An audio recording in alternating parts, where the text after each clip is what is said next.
Now, while Dorian Hawkmoon and his companions sailed for Crimea's mountainous shore, the armies of the Dark Empire pressed in upon the little land of the Camargue, ordered by Huon, the King Emperor, to spare no life, energy, and inspiration in the effort to crush and utterly destroy those upstarts who dared resist Gran Bretagne. Across the Silver Bridge that spanned 30 miles of sea came the hordes of the Dark Empire. Pigs and wolves, vultures and dogs, mantises and frogs, with armour of strange design and weapons of bright metal. And in his throne globe, curled fetus-like in the fluid that preserved his immortality, King Huon burned with hatred for Hawkmoon, Count Brass, and the rest who, somehow, he could not contrive to manipulate as he manipulated the rest of the world. It was as if some counterforce aided them, perhaps manipulated them as he could not, and this thought the King Emperor could not tolerate. But much depended on those few beyond the power of King Huon's influence, those few free souls. Hawkmoon, Oladan, perhaps Dverk, the mysterious warrior in jet and gold, Yzelda, Count Brass, and a handful of others. For on these the rune staff relied to work its own pattern of destiny.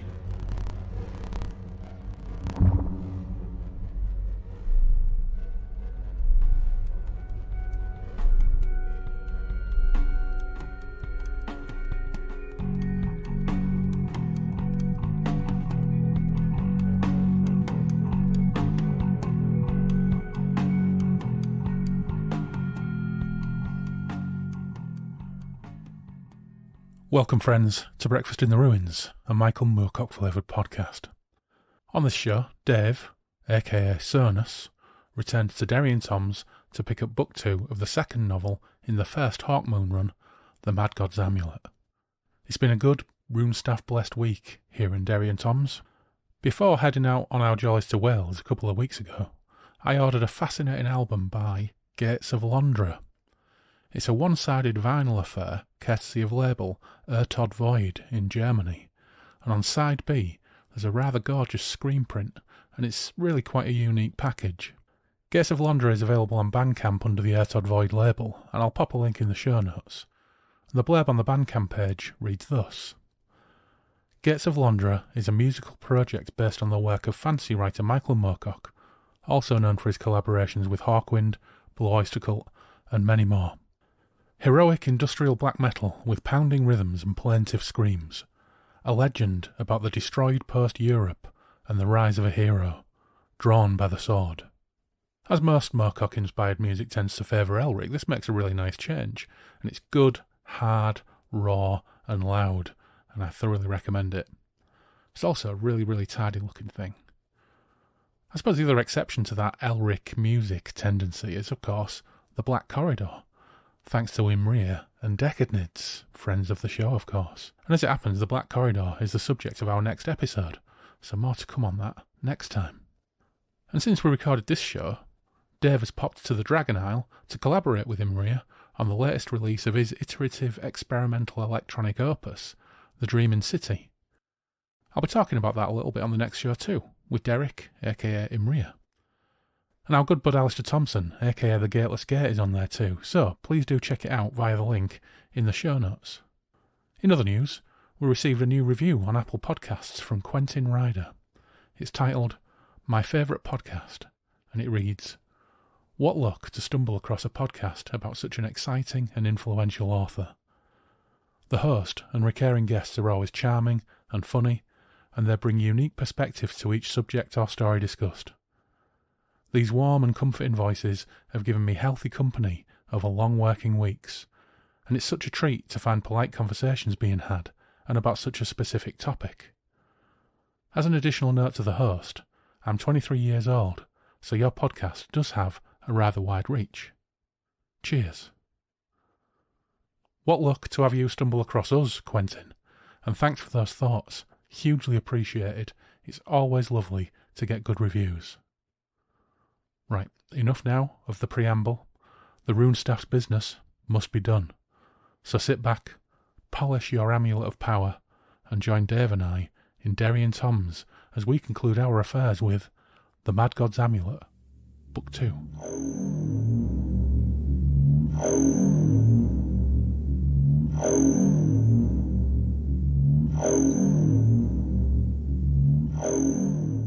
Welcome back to Derry and Toms. I have with me once again Agent of the Rune Staff, Dave, aka SÖNUS Rocks on Bandcamp. Welcome back, Dave. Good to be here. Good to do the Rune Staff's will. Not like I have a choice in the matter, but it's a benevolent ruler so far. It's been pretty okay. So, here we are. Let's do it. Now, we had a pretty good time last time around talking with Clarkey, and of course we've talked to Ben Haberfield recently. And before that we did Mad God's Amulet, Book 1, which was a good time. I enjoyed Book 1. What we didn't realise was that Mad God's Amulet bucks the trend of a 3-part Moorcock novel from the late 60s or early 70s. So Book 2 ended up being a lot longer than I expected, probably about 2/3 of the book. But you know what? We're here to do it. The Rune Staff will guide us. Maybe if everything goes wrong, the warrior in jet and gold will just turn up and spout exposition to get us through it.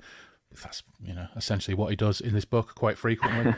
Go warrior in jet and gold. Yeah, I've got some thoughts about the warrior in jet and gold as we go along, but we'll get into that. But I suppose we should try and recap a little bit for listeners. What happened in Book 1? Well, let's see. So, right off the top of my head, the first thing that comes to mind is a lot of getting into boats and getting out of boats, getting back into boats.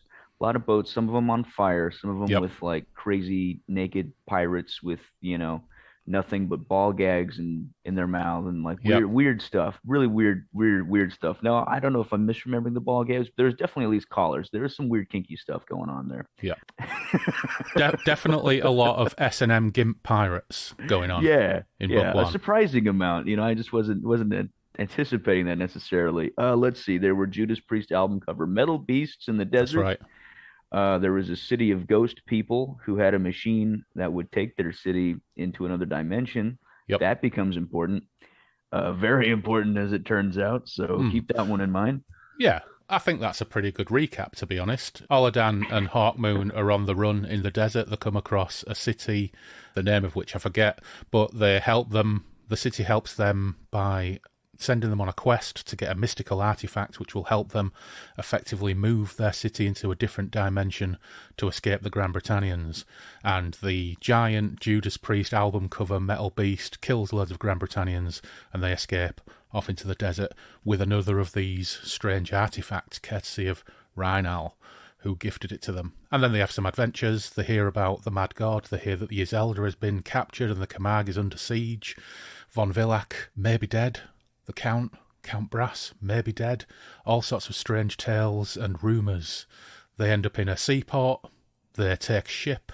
Lots of ship action. They come under attack by S&M gimp pirates who are all drugged up, and they find Iselda's ring on board attached to a dismembered hand. So Hawkmoon, as is his wont, gets pretty antsy about things and pretty anxious, and he thinks he must save Iselda. And they finally have a big bash on a ship, and they escape on a raft that miraculously came out of the bowels of their small ship with 4 horses fully tacked and ready to go. And this book begins with them essentially nearing some bleak crags, because any fantasy book that starts with nearing some bleak crags always promises a good time. That's where we are. They're after finding out who the Mad God is, why he kidnapped Iselda, and the need to save her. And seeing as the book's called The Mad God's Amulet, that makes some kind of sense. I suggest that we kick off with a quick reading to set the scene. So, as per last time, if you're happy to voice Duke Dorian Hawkmoon of Colne, I shall voice William de Burgh. All right, sounds good. Where are we at? Okay. So, we're at Chapter 1, which in my hardcover omnibus edition is page 218. So we're going to have a lot of fun with this, because my page count will be completely different to yours. Mine in the Mayflower edition is page 66. Yeah, so I really should have dug out the Mayflower edition to make this a lot easier for both of us, but I failed to do so. So we're just going to have to wing it. Okay, but let's go. So, Chapter 1, let's set the scene. The Waiting Warrior. As they neared the bleak crags that marked the shore, Hawkmoon glanced curiously at Dverk, who had flung back his boar-masked helm and was staring out to sea, a slight smile on his lips. Dverk seemed to sense Hawkmoon's attention, and glanced at him. "You seem puzzled, Duke Dorian. Are you not a little pleased by the outcome of our plan?" "Aye," Hawkmoon nodded. "But I wonder about you, Dverk. You joining this venture spontaneously, yet there is no gain in it for you. I'm sure you felt no great interest in bringing Shagarov his deserts, and you certainly do not share my desperation in wanting to know Yzelda's fate. Also, you have not, to my knowledge, made any attempt to escape." Dverk's smile broadened a little. "Why should I? You do not threaten my life. In fact, you saved my life. At this point, my fortunes seem linked close to yours than the Dark Empire's." But your loyalty is not to me and my cause." "My loyalty, my dear Duke, as I have already explained, is to the cause most likely to further my own ambition. I must admit I've changed my views about the hopelessness of your cause. You seem endowed with monstrous good luck. I am sometimes even inclined to think you might win against the Dark Empire. If that seems possible, I might well join you, and with great enthusiasm."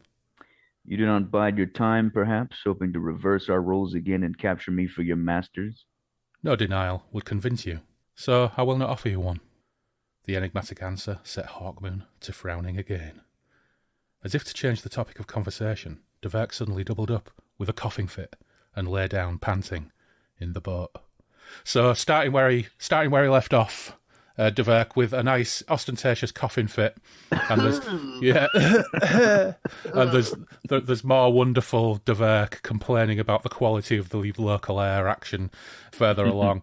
But we now get the introduction of who you can only really describe as the Runestaff's version of Basil Exposition, the warrior in jet and gold. And Oladan, he's looking up from the prow and he sees on a narrow strip of shingle that there's a horseman motionless looking towards them.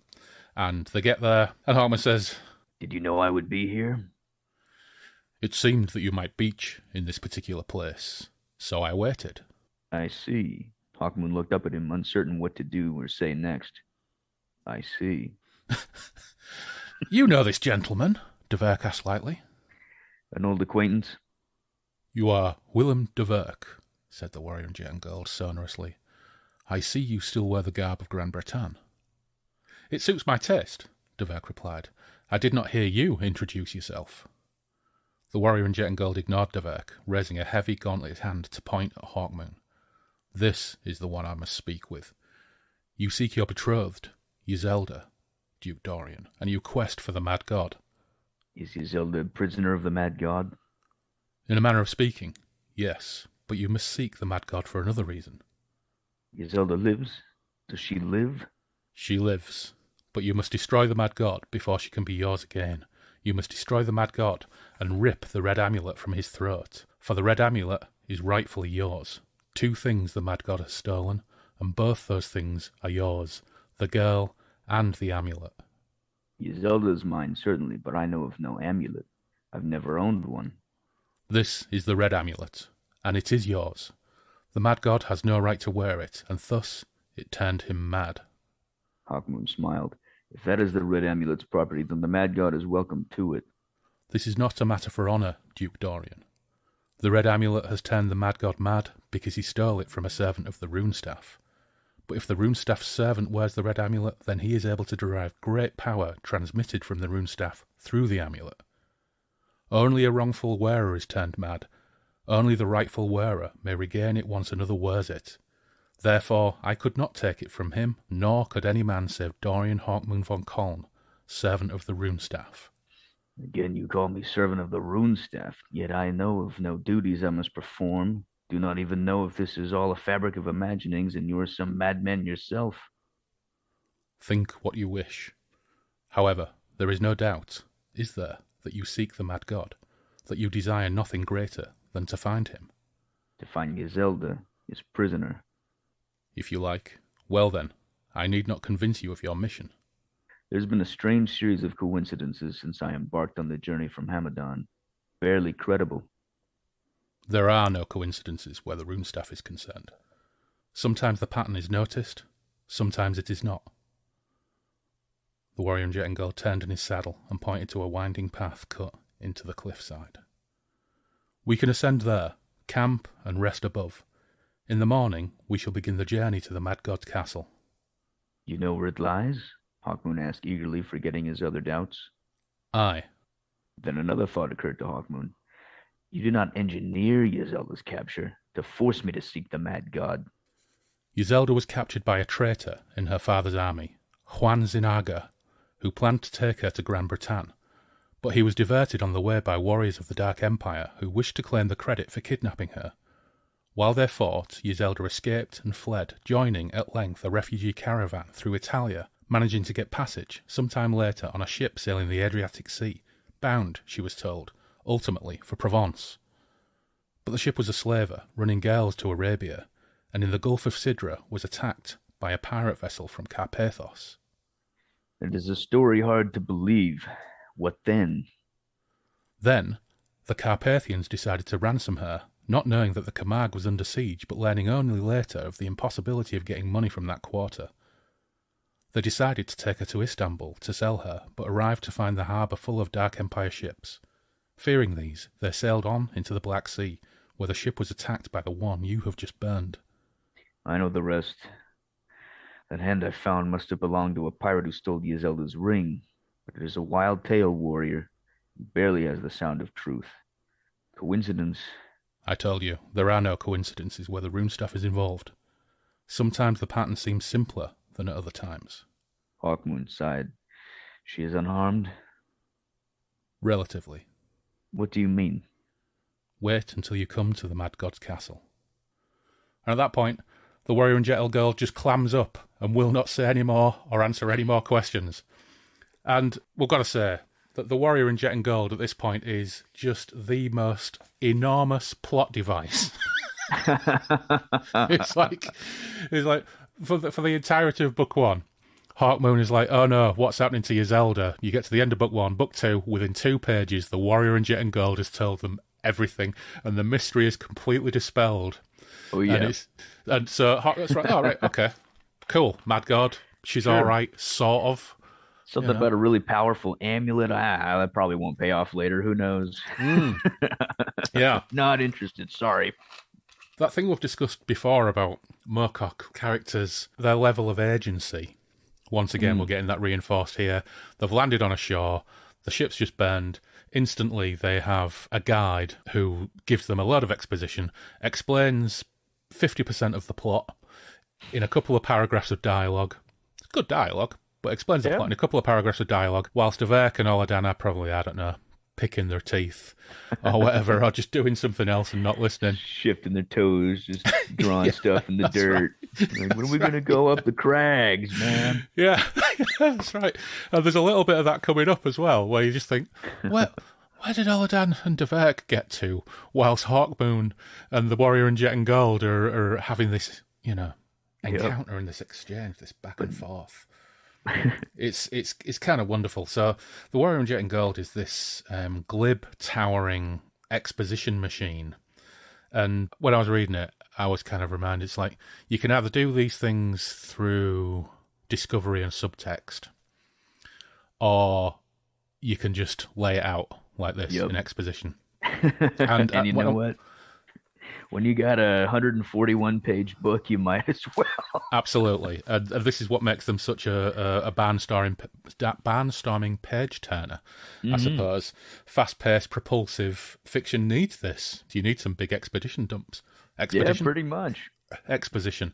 But I was thinking when I was reading it of the Garth Marenghi quote from the interview on the Garth Marenghi's Dark Place DVD, where he says, "I know authors who use subtext and they're all cowards." I love that joke. Yeah. You hear the books coming out later. Yeah, and he's doing a narrated version, an audiobook version as well, I know which one I'm going to get then. Yeah. Yeah. And it's amazing. Yeah, I've pre-ordered a signed copy from Forbidden Planet, so I'm quite excited about that. Oh, that's awesome. Yeah. So, ultimately, the Warrior in Jet and Gold, or Twijag, if you don't want to continue to say it, consistently, knows that Hawkmoon's seeking Yzelda. He knows loads. He knows Yzelda's okay. He knows that the Mad God has an amulet, so the novel title isn't just a clever name, and it must be had by Hawkmoon. And Hawkmoon's, yeah, all right, whatever, amulet. Where's Yzelda? And turns out that Warrior in Jet and Gold not only knows that, she's okay, next day he actually tells them how to get there after they've had a kip. And he points the way and he says they have to go over the Throbbing Bridge. Oh, my. And travel a few days into Ukraine. The Throbbing Bridge. Throbbing Bridge. Seems a little structurally unsound to me, but it seems to be okay. Yeah, the Throbbing Bridge actually seems quite an interesting bridge. Sounds like a prog rock album. Yeah. And we get a little bit of Hawkmoon musing on the Warrior in Jet and Gold. And I found this quite amusing, actually, because Hawkmoon as a character is, in many ways, a simple fighting man. And I did enjoy his musing. It says, Hawkmoon lay in his tent looking out at the silhouette of the Warrior in Jet and Gold, wondering if the creature were in any way human, wondering if his interest in Hawkmoon was ultimately friendly or malign. He sighed. He wanted only to find Yzelda, save her and take her back to the Camargue, there to satisfy himself that the province still stood against the Dark Empire. But his life was complicated by this strange mystery of the Runestaff, and some destiny he must work out that fitted with the Runestaff's scheme. Yet the Runestaff was a thing, not an intelligence. Or was it an intelligence? It was the greatest power one could call upon when earth-making. It was believed to control all human history. Why then, he wondered, should it need servants if, in effect, all men served it? But perhaps not all men did. Perhaps there emerged forces from time to time, like the Dark Empire, that were opposed to the Runestaff's scheme for human destiny. Then perhaps the Runestaff needed servants. Hawkmoon became confused. His was not the head for profundity of that sort, nor speculative philosophy. Not much later, he fell asleep.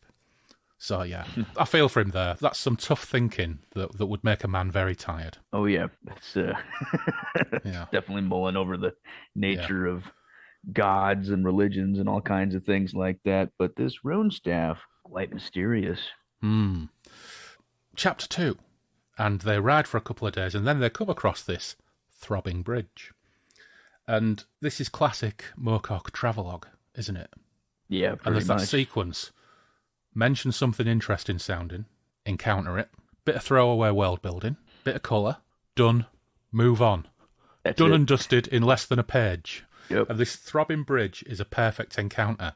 And the warrior describes it as an ancient artefact wrought by forgotten signs and a forgotten race who sprang up sometime between the fall of the Death Reign and the rise of the princedoms.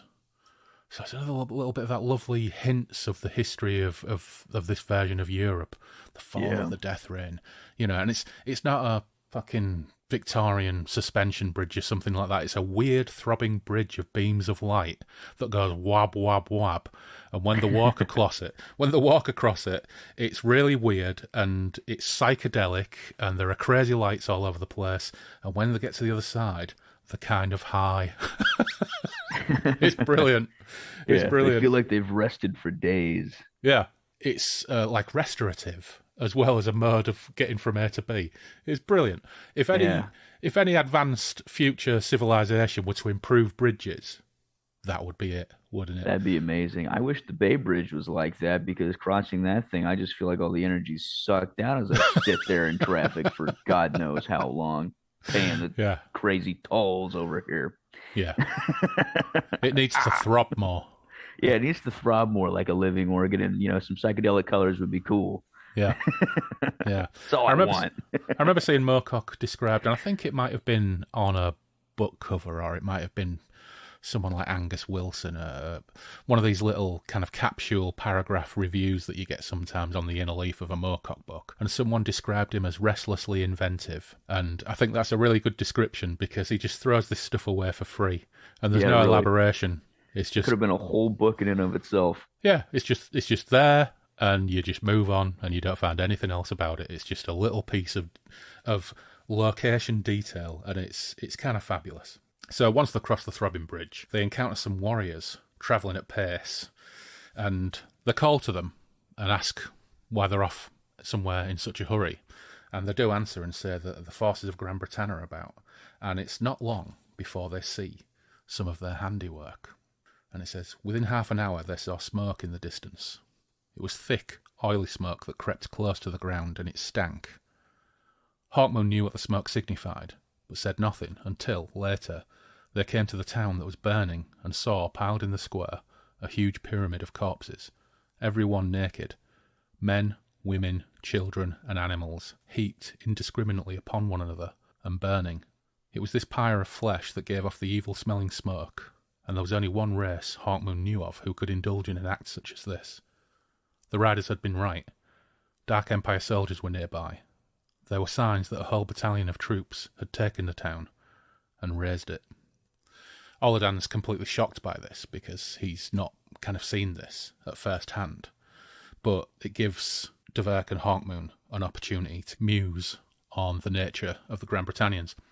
And it's interesting, when you're reading this, because it's split into Book 1 and Book 2, you get these reinforcements of plot points from the books, as if this could have been like published into installments in magazines or something. Already we're getting that reinforcement.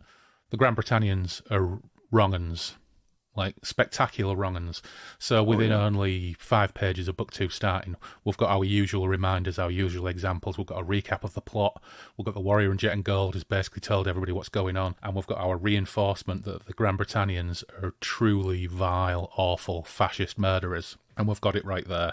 They do move on, because of course they are seeking the Mad God's castle. And next morning, there's more grimness as they reach the Mad God's castle. Well, that was quick. Yeah, this is what I was thinking when I was reading it. I was thinking, Mad God's Amulet, there's going to be 3 or 4 chapters of travelogue as they fight their way to the Mad God's castle, but actually they get to the Mad God's castle really fucking quickly, because the Warrior in Jet and Gold has got it all in hand. And he was right. Cross the Throbbing Bridge, travel for a bit, and there it is. And they find the Mad God's castle leaning above a lake and a fisherman's village. But, as again, there is death everywhere. It's all over the place. Everybody's dead. Well, almost everybody's dead. We'll find out shortly that not everybody's dead. Most of them appear to be cultists, and there are some other bodies lying around, so they're a little bit confused by this. There's not a whole lot of action in terms of defence of this castle. And then they get attacked. So, they came running between the houses, swords and axes raised. They were dressed in breastplates and kilts of leather, and a ferocious light burned in their eyes. Their lips were drawn back in bestial snarls. Their white teeth gleamed, and foam flecked their mouths. But this was not what astonished Hawkmoon and his companions. It was their sex that caught them by surprise, for all the maniacally shrieking warriors rushing at them were women of incredible beauty. I found this a really strange swing, and you do get this. You do get this in Moorcock novels, don't you? Super pulpy. Yeah. You swing from the pyramid of corpses. Yep. And the just kind of how awful a picture of human destruction that is, to them coming under attack by a rabid posse of hot babes. Yeah. And just like Wonder Woman. Yeah. And after Hawkmoon's realised that none of them are Yzelda, he hatches a plan, and I've got to say, it's pretty lame. It's a pretty lame passage, this. Yeah, it kind of is. Because how do they conquer the maniacal hot babes? Well, they just, catch them up like a bunch of fish in some nets, and then they just go about systematically knocking each one out. Boom, boom, boom. Because, they don't want to kill them.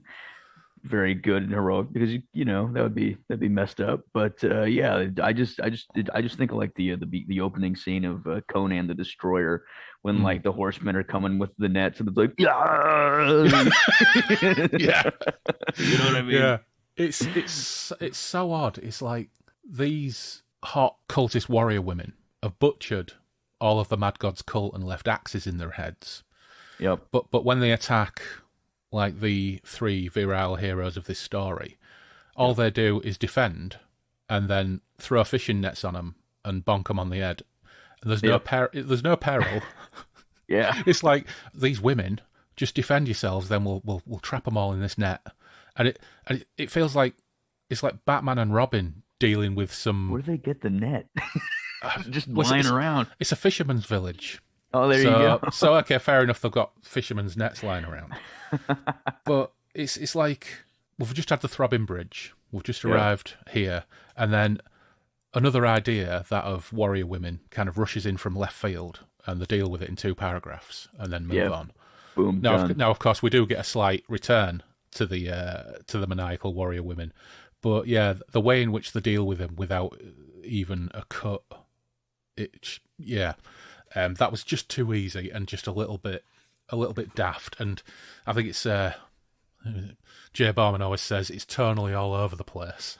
Oh yeah, and this really is. This book is already, in the space of a couple of pages, tonally all over the place. And it's like, hot babes should just stick to hot babing, because if they're going to attack Hawkmoon and Co, they're just going to get caught in a net and bonked on the head. So could have done more with it perhaps, but that's Michael Moorcock at this stage, isn't it? He's knocking these books out in 3 days. And at this stage, he's probably speeding his tits off on day 2. Oh, man. Yeah, really, the fact that he just went straight book 1, okay, done. Book 2, we're just going to finish this sucker, write it all through. Okay, how are we going to show what happens to Ysolda here in a few pages? Well, we'll just have him attacked by a bunch of hot, crazy warrior women. Yeah. But then, because Moorcock is Moorcock, there is a couple of paragraphs at the end that are just so nicely constructed, and again it's simple language, and I'm back on board with it again. And it says, within the castle all was quiet. A little mist curled about its towers. The drawbridge was down, and on it lay the corpses of the guards. Somewhere from the tops of one of the highest towers a raven squawked and flapped away over the water of the lake. No sun shone through those grey clouds. It was as if no sun had ever shone there, as if no sun would ever shine. It was as if they had left the world for some other plane where hopelessness and death prevailed throughout eternity. The dark entrance to the castle courtyard gaped at Hawkmoon. The mist formed grotesque shapes, and there was an oppressive silence everywhere.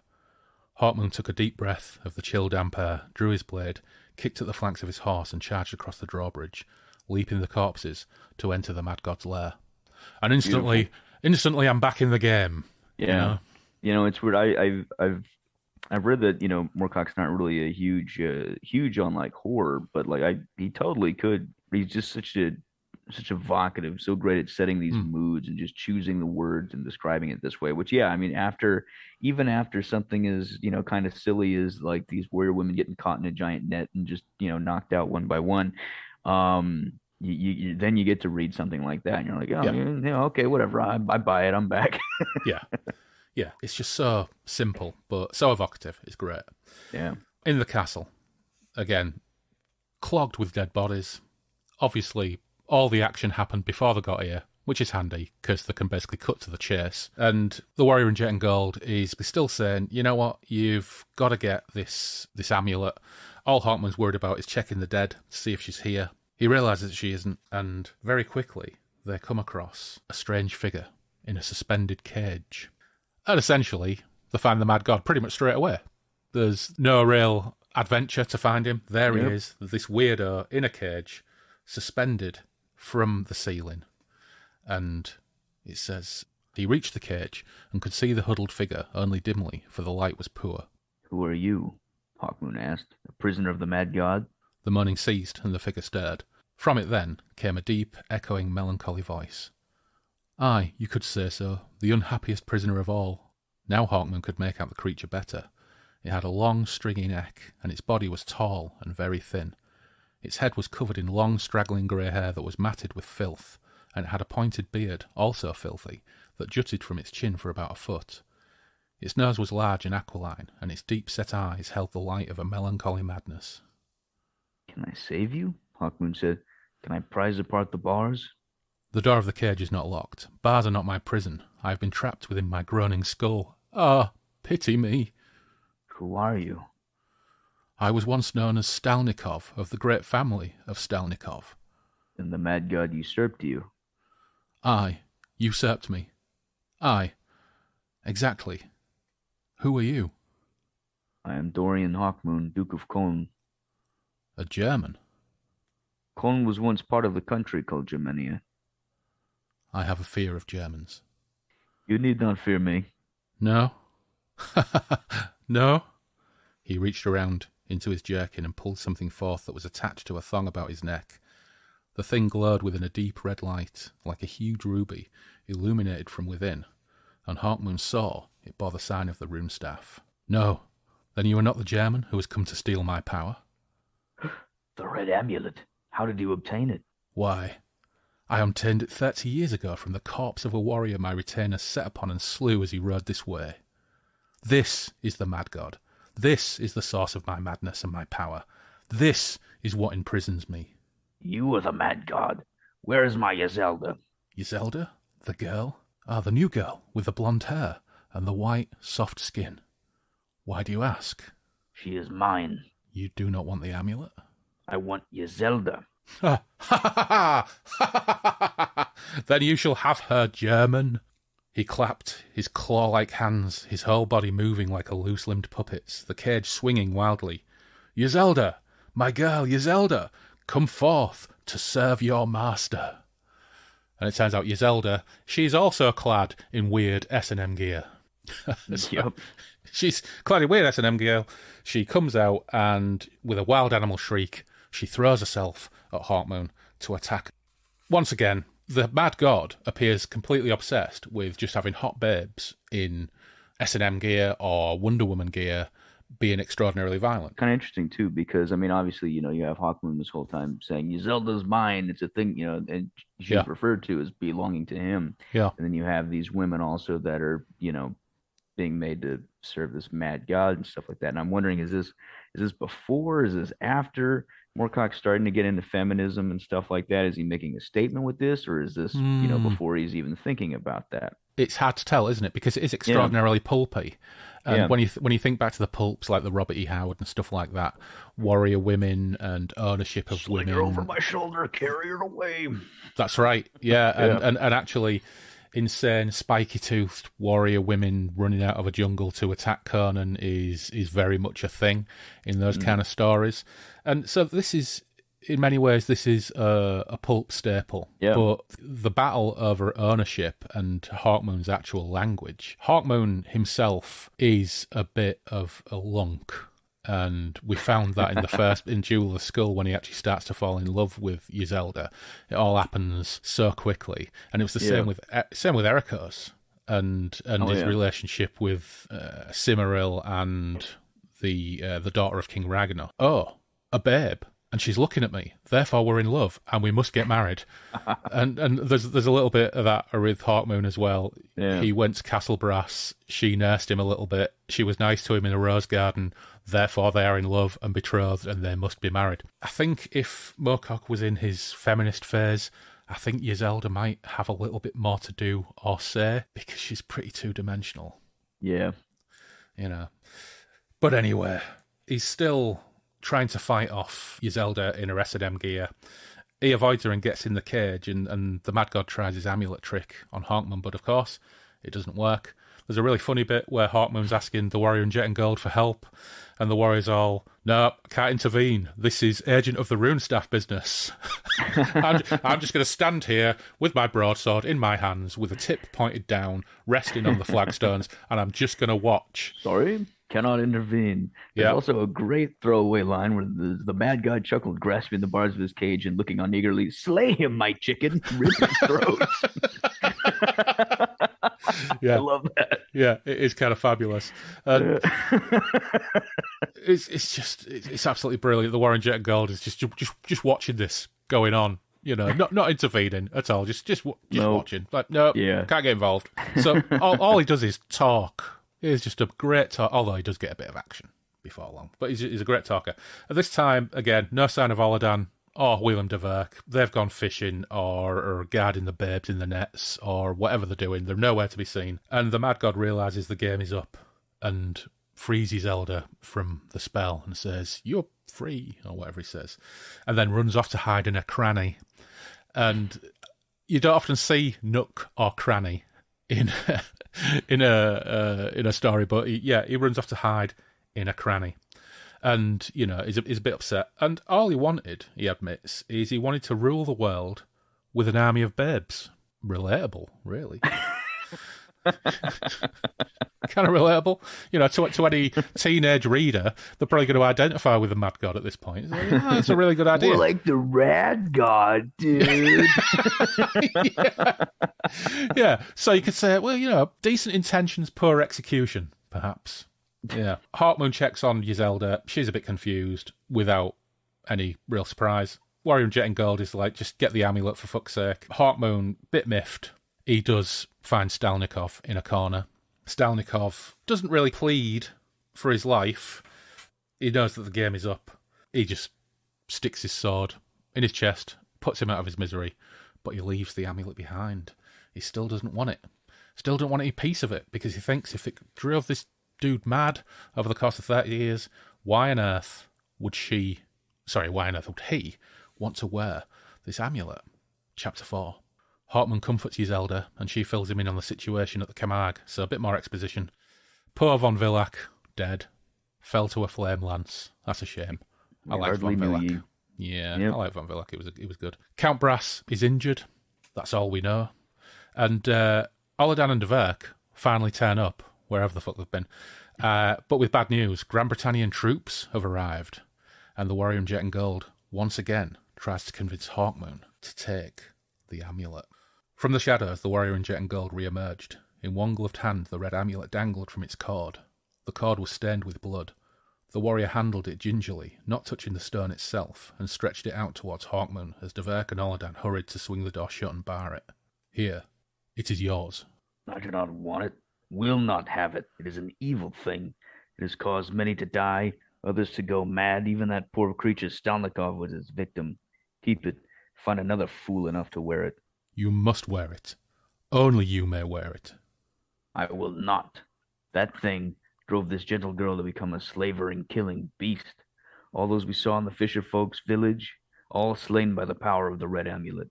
All those who came against us turned insane by its power. All those who died in the courtyard, destroyed by the red amulet. I will not take it. If that is what the rune staff creates, I will have no part of it. It is what men, fools like yourself, do with it that makes it corrupt in its influence. It is your duty, as the rune staff's chosen servant, to take the gift. It will not harm you. It will bring you nothing but power. Power to destroy and turn men mad. Power to do good. Power to fight the hordes of the Dark Empire.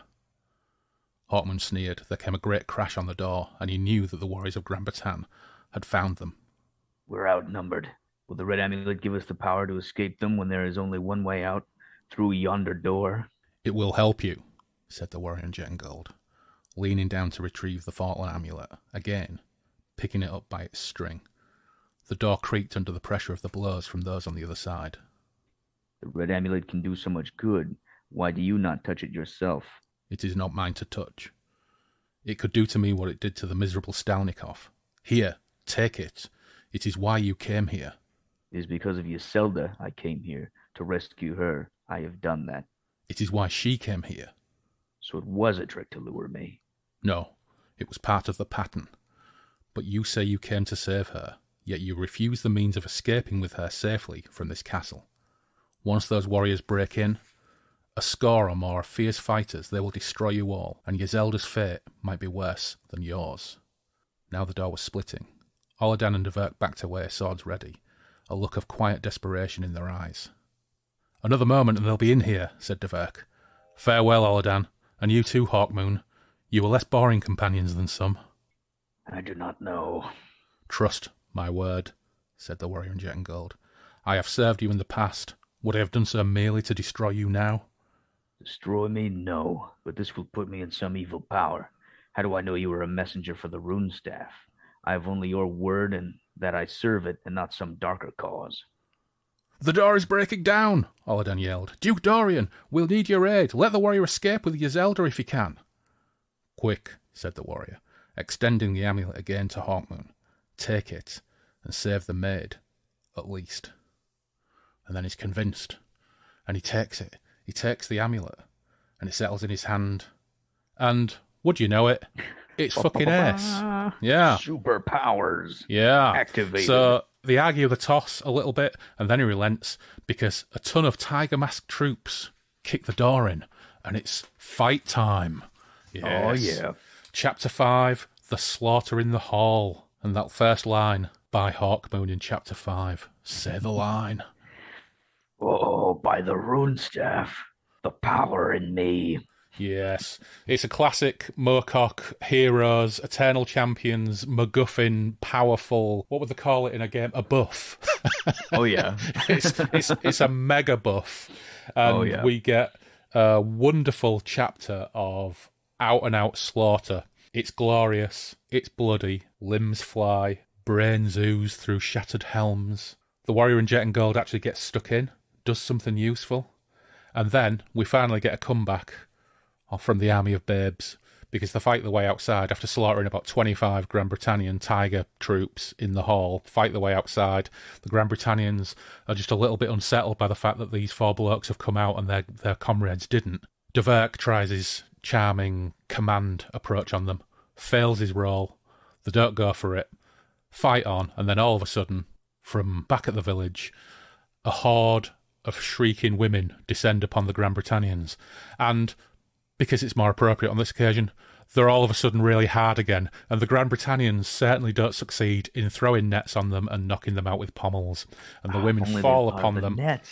Yeah, the women fall upon them and butcher them, and they get stuck in on Hawkmoon's behalf because he wields the amulet, as the warrior in jet and gold points out. Yeah, good chapter that. Lots of great Moorcock fight action, lots of nice details like grey rain falling as they fight and all that business. Really, really good. But gets better, because chapter 6, The Mad God's Beasts. Oh, we've got another heavy metal album cover. Absolutely. The warrior in jet and gold suggests that they leg it, whilst the women are butchering the last of the Grand Britannians, using the Mad God's Beasts. And the Mad God's Beasts turn out to be massive battle cats, which is kind of cool. And Hawkmoon's certainly not convinced. I've grown suspicious of all since I first encountered the Dark Empire. I do not know if you have anything to gain or not. However, he walked toward the nearest stall and laid his hands on the heavy wooden bar.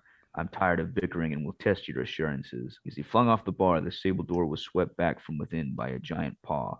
Then a head emerged, larger than an oxen's, fiercer than a tiger's, a snarling cat's head with slanting yellow eyes and long yellow fangs.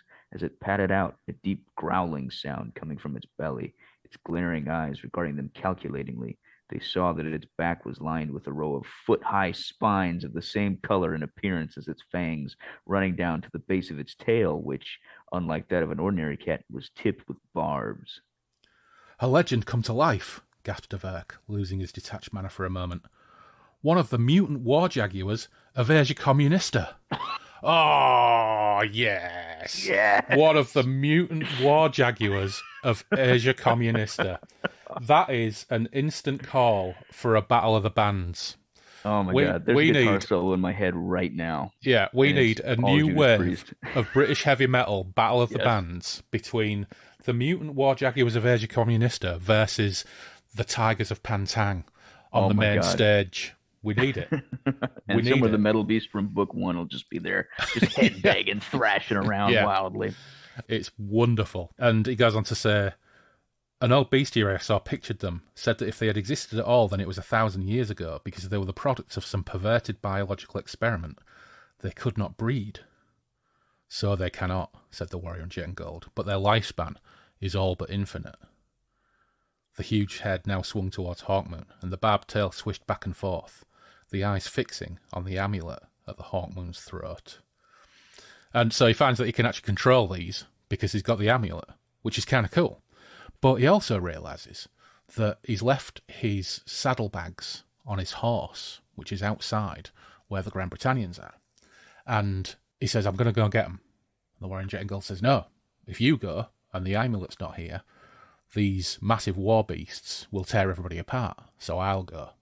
And off he goes. The warrior in jet and gold goes to get the saddlebags. Because, of course, what's in the saddlebags?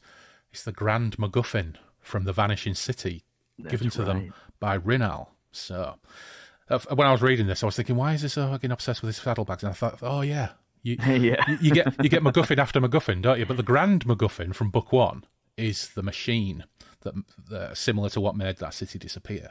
It's weasels.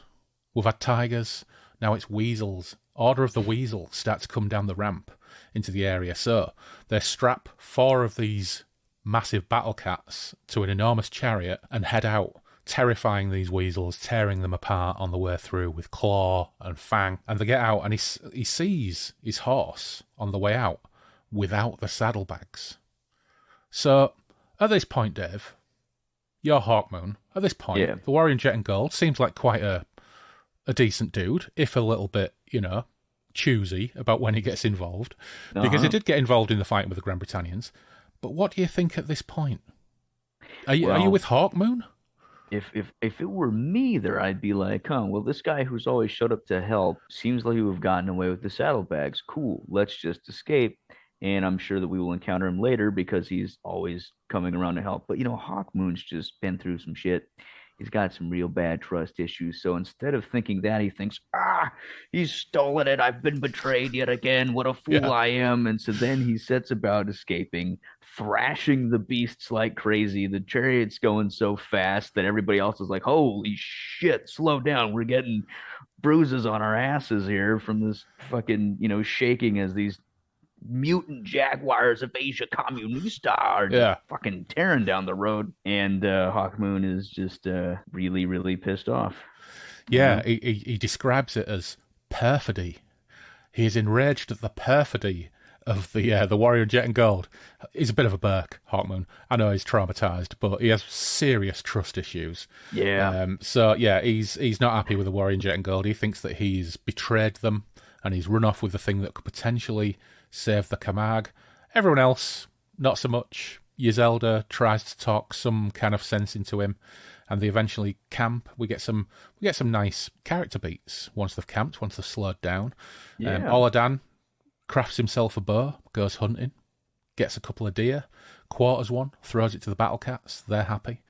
And then Dverk coughs and complains about the air, the quality of the air, whilst eating his own body weight in roast deer. Yzelda shivers as she only has a cloak on, and then they realise that they need a plan. But Oladan, being a resourceful chap, whilst they were finishing off the tiger order in the castle, took his dagger to the helmets and took jewelled eyes from the helmets. So if they could just find a town, they've got some loot. And at this point, Oladan proves that he's a stout companion, actually, because he's been trailing along and he's been joining in the fight, but at this point they're camped. He's the one who provides, he's the one who goes out, gets food, cooks it, he's the one who sorted out the jewels. And actually Oladan proves his worth here, whilst Dverk sits, eats, coughs, complains, and Hawkmoon just broods over the perfidy of the Warrior in Jet and Gold.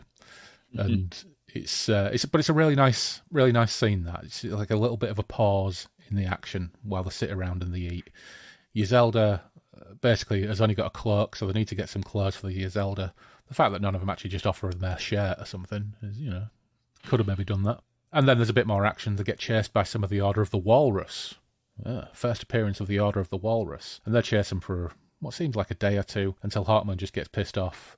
The chariot can't go any further because of the rough terrain, so it just sets the battle cat on them, and they all get brutally murdered and eaten by the battle cats, who sadly we don't see again. There are 4 massive mutant war jaguars of ASIACOMMUNISTA now just roaming the hillsides. Own the land. I'm sure that Fisher village, they'll recover. Yeah, absolutely. Yeah, so, good luck to them. They came in useful, they were awesome, and they were very, very metal. Oh, yeah. By the next day, they crossed the mountains and come to a green valley with a little red town that was very peaceful. And it says, Dverk looked down at the town and held out his hand to Oladan.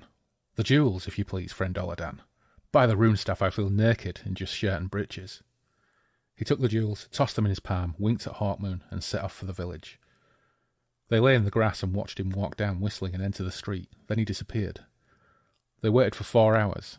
Hawkmoon's face began to grow grim, and he glanced resentfully at Oladan, who pursed his lips and shrugged.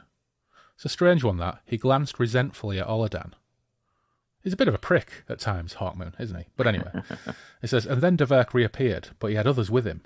With a shock, Hawkmoon realised they were Dark Empire troops, men of the feared Order of the Wolf, Baron Malydus' old order. Had they recognised Dverk and captured him? But no. On the contrary, Dverk seemed quite friendly with them. He waved, turned on his heel, and began to walk up the hill to where they were hidden, a large bundle on his back. Hawkmoon was puzzled, for the wolf masks had gone back into the village, allowing Dverk to go free. "He can talk, can Dverk," grilled Oladan. "He must have convinced them he was an innocent traveller. Doubtless the Dark Empire is still using the soft approach in Carpathia." "Perhaps." When Dverk came back, he flung down his bundle and pulled it open, displaying several shirts and a pair of breeches, as well as a number of different foodstuffs, cheeses, breads, sausages, cold meat, and the like. He handed back most of Oladan's jewels to him. "I purchased them relatively cheaply," he said, then frowned as he saw Hawkmoon's expression. What is it, Duke Dorian? Not satisfied? I could not get the Lady Iselda a gown, I regret, but the breeches and shirt should fit her. Dark Empire men. You seem very friendly with them. I was worried, I'll admit, but they seem to be cautious of violence, are in Carpathia to tell the folk of the benefits of Dark Empire rule. Apparently, the King of Carpathia is entertaining one of their nobles. The usual technique, gold before violence. They asked me a few questions, but were not unduly suspicious. They say the warring in Czechia have almost subdued that nation, but for a key city or two. You did not mention us. Of course not. Half satisfied, Hawkman relaxed a little. Dverk picked up the cloth in which he'd wrapped his bundle. Look, 4 cloaks with hoods, such as the holy men in these parts wear. They'll hide our faces well enough. I heard there's a larger town about a day's walk further south. It's a town where they trade horses. We can get there by tomorrow and buy steeds. Is it a good idea? We need horses. Yeah, so they're always teasing the heel turn from Dverk, aren't they? They're teasing. Oh, yeah. He teases it frequently. He's a lovable scamp, sort of, but you never feel entirely able to trust him. But he's so charismatic that you can kind of imagine and accept that he could bluff his way through just bumping into a gang of wolves. Yeah, you can't trust him, but you also can't hate him. Yeah. So it turns out this town is called Zorvanemi. And they make their way into town. It's a bustling town. It's late in the evening. There are groups of Dark Empire soldiers bustling around, but they're not invaded. They're still in charm mode, and they're looking to buy gear and equipment and trade. But they go to a bar, and they're drinking on the quiet with their hoods up, kind of Aragorn style, in the corner of the bar. But of course, it's a pub scene in a fantasy book. So, what happens? Boar thugs turn up. They're knobheads, obviously. They get handsy with a waiting girl.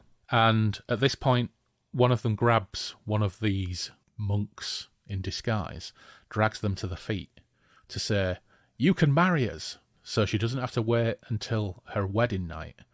And he realises that it's actually a beautiful woman, not a monk. So they've been rumbled. Fight on. Hawkman stood up. There was nothing for it now but to fight. Oladan and Dverk stood up. As one, they drew the swords hidden under their robes. As one, they launched themselves at the armoured warriors, yelling for the women to flee. The boar warriors were drunk and surprised, and the 3 companions were neither. It was their only advantage. Hawkmoon's blade slipped between breastplate and gorget of the leader and killed him before he could draw his own sword, while Oladan's swipe to another's barely protected legs hamstrung him. Dverk managed to slice off the hand of one who had stripped off his gauntlets. Now they fought back and forth across the tavern floor as men and women made hastily for the stairs and door, mainly to crowd to the gallery above to watch. Oladan, forsaking normal swordplay in the narrow room, had leapt onto the back of a huge opponent and, dirk in hand, was trying to stab him through the eye holes of his mask, while the man clumsily tried to dislodge him, staggering about half-blind. Dverk was fencing with a swordsman of some skill who was driving him back steadily towards the stairs, while Hawkman was desperately defending himself against a man with a huge axe that, every time it missed him, chopped huge chunks out of the woodwork. Hawkman, hampered by his cloak, was trying to get out of it and at the same time ducked the blows from the axe. He stepped to one side, tripped in the folds of the cloak and fell. Above, the axeman snorted and raised the axe for the final blow. Hawkman rolled just in time as the axe came down and sheared through the cloth of his gown. He leapt up as the warrior tugged the axe from the hard wood of the floor and swung his sword around to clang against the back of the axeman's neck. The man groaned and fell, dazed, to his knees. Hawkman kicked back the mask, revealing a red, twisted face, and stabbed into the gaping mouth, driving the sword deep into the throat so the jugular was cut and blood shot from the helm. Hawkman withdrew his blade, and the helm clanged shut. That is such a great passage, and when you read it, if they ever made a TV show of this, like with a Game of Thrones kind of budget, oh my god, that is a narrative storyboard for an absolutely fucking brilliant action scene. Oh you can see everything. It's brilliant. Each fighter has got their own style. Oladan is tenuous and, like a fucking dog with a bone. Dverk is a fencer and a swordsman. Hawkmoon is just a brute and a fighter who will do anything. It's brilliant how each individual one is so simply depicted as having a style in this fight. It's fantastic. Anyway, they do get the fuck out of Dodge, and it says, where, blah, blah, blah. They began stripping the armour from the corpses.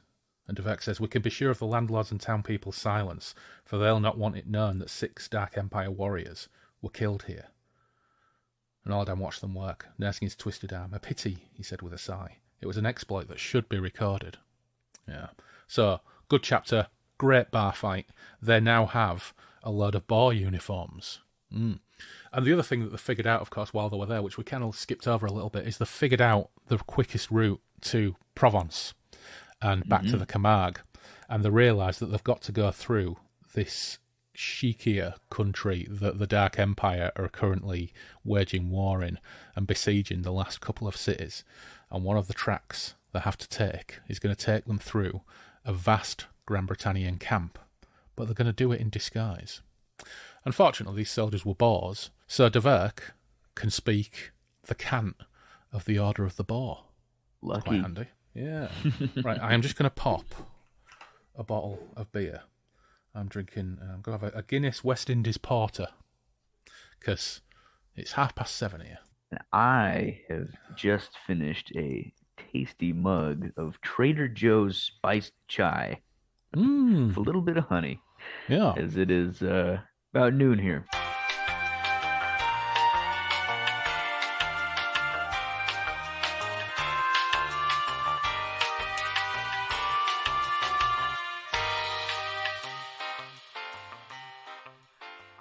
Chapter 8. They head into Shekia. Aladan's unhappy in his armour, doesn't like it at all. Neither does his elder. She finds it too heavy.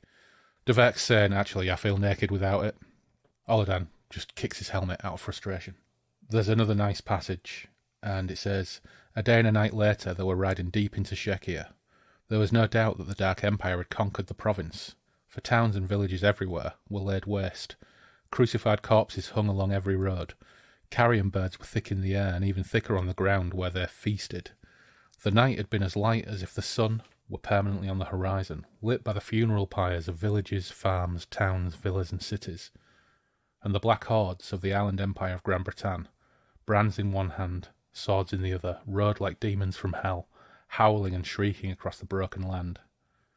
Survivors hid, cringing from the foe as they rode in disguise through this world of terror, galloping as fast as they could, for none suspected them. They were just one small pack of murderers and looters among many, and neither friend nor foe had any suspicion of their real identities. Which is handy, because they do come across a troop of boars, and they're out foraging. But Dverk handles the conversation in the guttural, snarling cant of that beast order. I love all those nice little details of how the Grand Britannians are so institutionally and culturally inward-looking and insane that even the cant of the orders is beast-like and guttural according to which order it is in particular, because they trust each other between orders so little that they have their own modes of communication. Yeah. It just adds that little layer of paranoia to the Grand Britannians. And eventually they do reach the vast encampment, which is even bigger than they expected. And again, some really fantastic Moorcock when it comes to vivid depictions of stuff. And it says, there were canopies, tents, even huts built here and there, cooking fires of all descriptions on which food of all descriptions was being prepared, and corrals for horses, bullocks and mules. Slaves hauled great war machines through the mud of the camp, goaded on by men of the Order of the Ant. Banners fluttered in the breeze, and the standards of a score of military orders were stuck here and there in the ground. From a distance, it seemed like some primeval concourse of beasts, as a line of wolves tramped across a ruined field, or a gathering of moles, one of the engineering orders, groaned about a cooking fire, while elsewhere could be seen wasps, ravens, ferrets, rats, foxes, tigers, boars, flies, hounds, badgers, goats, wolverines, otters, and even a few mantises, the select guards whose Grand Constable was King Juan himself. Hawkmoon himself recognised several of the banners, those of Edas Promp, fat Grand Constable of the Order of the Hound, Brian Alfano's ornate flag showing him to be a Baron of Grand Britain, and the Rat's Grand Constable.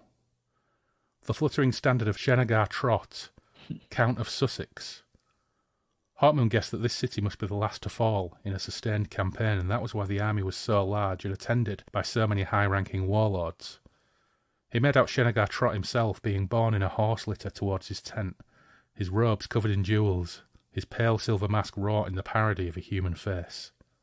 Shenagar Trott sounded like a soft-living, soft-brained aristocrat ruined by rich living, but Hawkmoon had seen Shenagar Trott do battle at the ford of Wietzner on the Rhine, had seen him deliberately sink himself and horse under water and ride along the river bottom to emerge on the enemy's bank.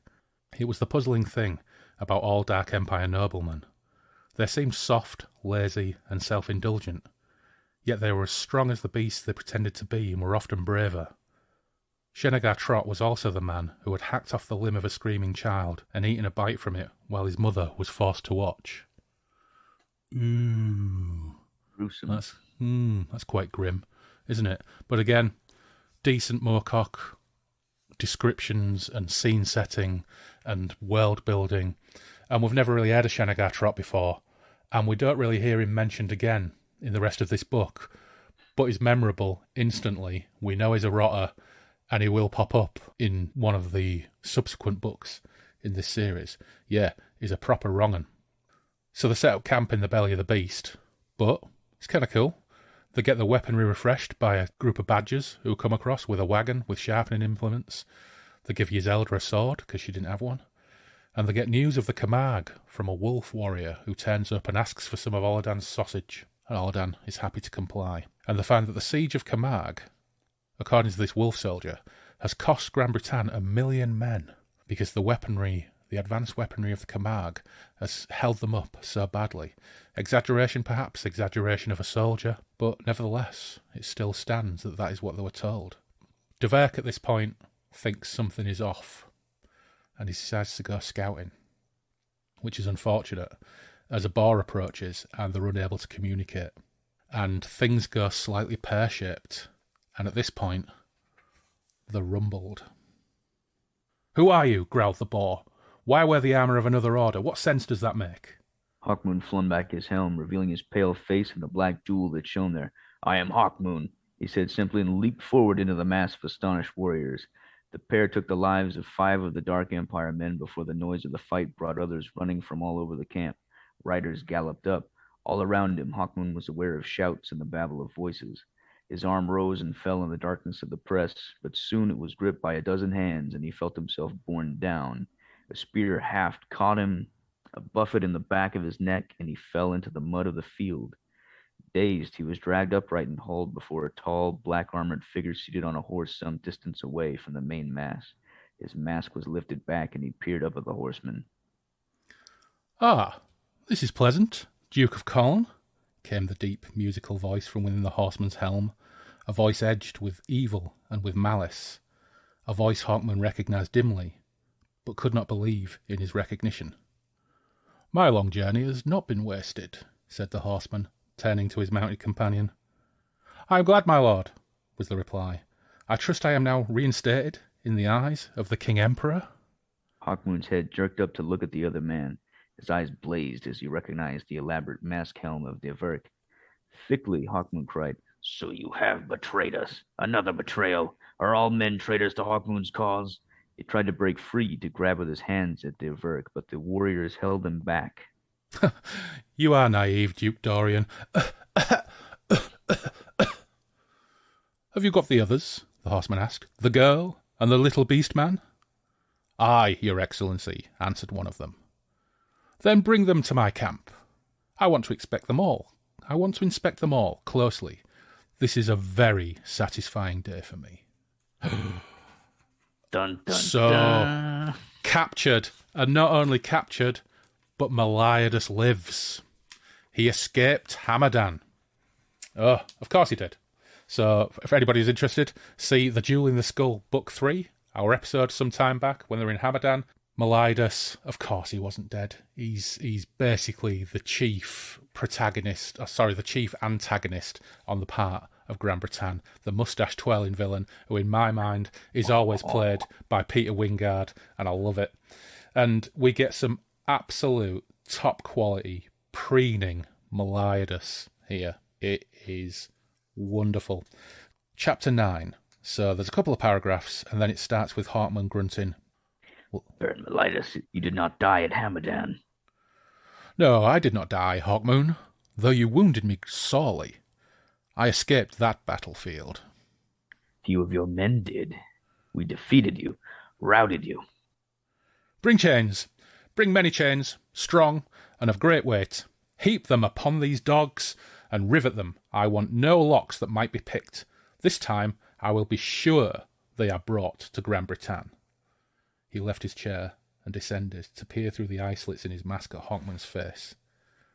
They have discussed you often at King Juan's court, have devised such exquisite, such elaborate, such splendid punishments for you, traitor. Your dying will take a year or two, and each moment will be agony of mind, spirit, and body. All our ingenuity, Hawkmoon, we have squandered on you. He stepped back and reached out a black gauntlet to cup his elder's hate-twisted face. She turned her head, eyes filled with anger and despair. And as for you, I offer you all honours to become my wife. Now, you will have no honour, but a husband I shall be to you until I tire of you, or your body breaks. The wolf head moved slowly to regard Oladan. And as for this creature, unhuman, yet upstart enough to walk on 2 legs, he shall crawl and whine like the animal he is, be trained to behave like a proper beast. Oladan spat at the jewelled mask. I'll have an excellent model in you, he said. Melitus whirled, cloak swirling, and limped heavily back to his chair. I'll save all until we've presented ourselves at the throne globe. I've been patient, and will remain so for a few more days. We move off at first light, returning to Gran Britann, but we shall take a slight detour, in order that you may witness the final destruction of the Camargue. I've been there for a month, you know, and watched its men die daily, watched the towers fall, one by one. There are not many left. I've told them to hold off the last assault until I return. I thought you would like to see your homeland. Ripped. Ah, here are the chains. Members of the Order of the Badger were coming in bearing huge iron chains, a brazier, hammers, and rivets. Hawkmoon, Yzelda, and Oladan struggled as the badgers bound them, but soon they were forced down to the floor by the weight of the iron links. Oh, he's a bugger. Now, at this point, Hawkmoon is kind of losing the will a little bit, isn't he? He's slipping back into his kind of traumatised state that we saw him in Jewel of the Skull. He feels that the warrior in jet and gold has betrayed him. Now Deverk has betrayed him. And it's all just too much, and it stings too much. Yes. He's a great villain, though, Melitus, isn't he? Oh, yeah. He's a quality villain. So, Chapter 10. They arrive at the Camargue, and there's a battle, a glorious battle underway, whilst they're chained up. And, of course, they've been flung in a caravan, and Hawkmoon has seen Melitus riding, and he's seen Deverk riding alongside him, and he's so enraged, but he's actually just retreating back into his fug, his post-traumatic fug.